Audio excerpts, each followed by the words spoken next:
Earlier this week, Warren City Council voted to deny the liquor license renewal for Convenient Food Mart. Council members say the store has been the source of repeated disturbances, late-night activity, and dozens of police calls. The store was boarded up after a homicide on August 3rd, and officials say the liquor license violations added to their concerns.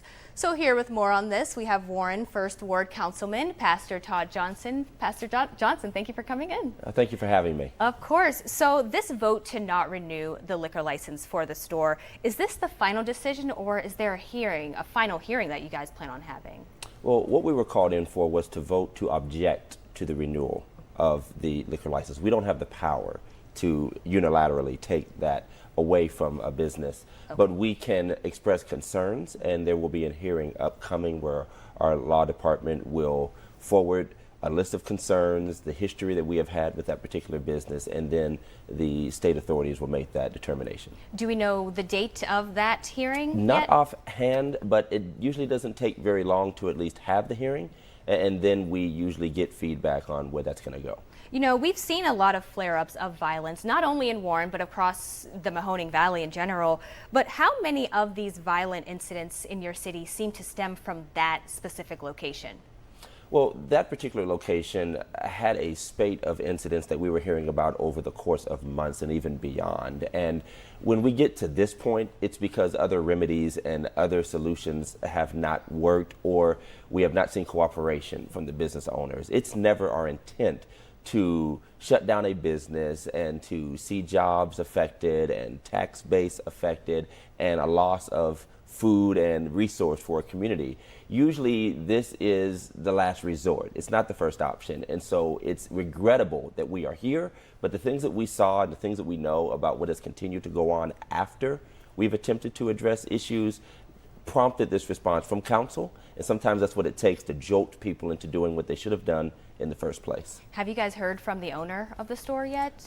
He was unable to attend the meeting because he was out of the country, but we were able to get a statement from them on, their perspective on things.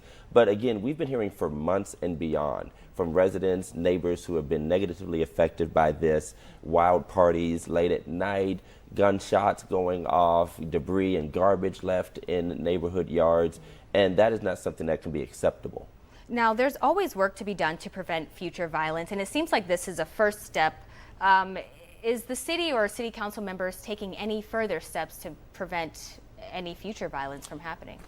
Preventing violence is a difficult thing. Addressing it, it's a multifaceted approach. And from the city's perspective, as our mayor said recently, we had an all hands on deck approach, a comprehensive approach, everything from violence prevention for youth and young adults, to trying to find some intervention mechanisms, for instance, program that our clergy have been working on through our Trumbull County Interdenominational Ministerial Alliance called Violence Interrupters, to try to pull in some individuals who are involved in some of these incidents and try to get in between those to prevent any further incidents, to also opening up more resources and working alongside our police department as well as our justice mechanisms, our courts, our prosecutors, to make sure that we are properly pursuing cases against these individuals, because unfortunately many of these perpetrators are not first timers. They are repeat offenders, and so sometimes you do have to bring the hand of the law in that situation. Yeah. Now we have about 1 minute left, but I want to talk to you about Insight Hospitals in Warren. Now people, of course, are still hoping for it to reopen